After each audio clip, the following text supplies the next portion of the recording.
Hello everyone, welcome back to Manas studies. चलिए आगे बढ़ते हैं, अगला क्वेश्चन उठाते हैं। अगला क्वेश्चन क्या है, देखो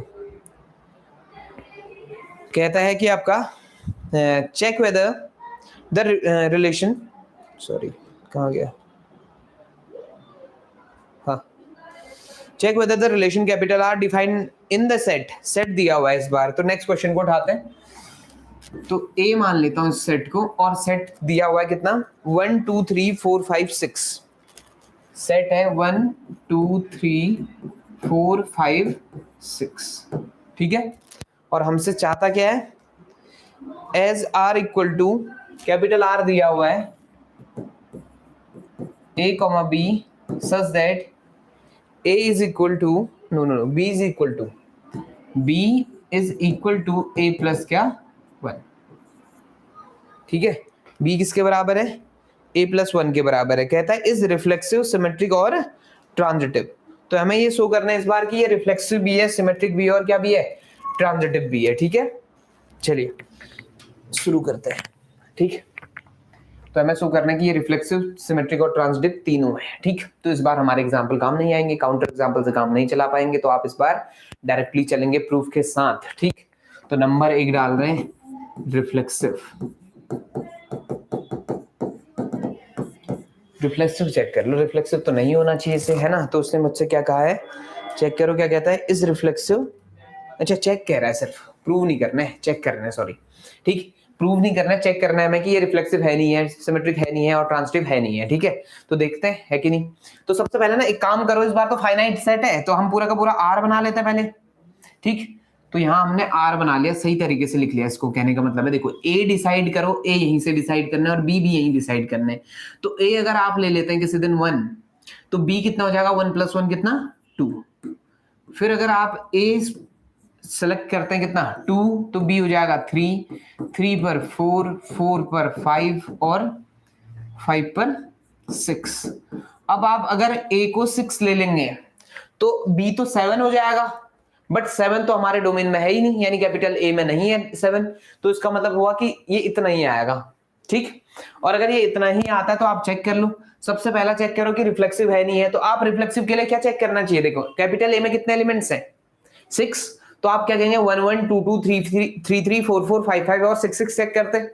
तो यहां देख लो आप, 1 1 है ही नहीं, 2 2 नहीं है, 3 3 नहीं है। बाकी हो ना हो, आपने सब ध्यान से देखना है कि 1 1 2 2 3 3 4 4 5 5 और 6 6 तो वहां होना चाहिए था, यानी 1 1 वहां होना चाहिए था। अगर 1 1 ही नहीं है तो यहीं पे गेम ओवर हो जाएगा। आप कहोगे क्या, आप कहोगे since 1 1 doesn't belongs to capital R, therefore R is not क्या, रिफ्लेक्सिव। तो रिफ्लेक्सिव तो यहीं पे गेम ओवर हो गया, है ना। नंबर 2 डालेंगे आप क्या, सिमेट्रिक। तो सिमेट्रिक भी आप जानते हैं, सिमेट्रिक में जो एलिमेंट वहां बिलोंग कर रहा है उसका रिवर्स भी वहां होना चाहिए। जैसे देखो 1 2 उठा लो आप, तो आपने कहा कि since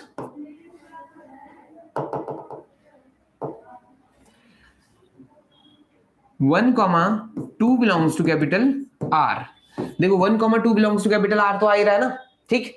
but 2 1 doesn't belongs to capital R. इसका मतलब क्या हुआ, 2 1 doesn't belongs to capital R कह दिया। इसका मतलब क्या है, देखो देयरफॉर इट इज नॉट क्या, इट इज नॉट सिमेट्रिक।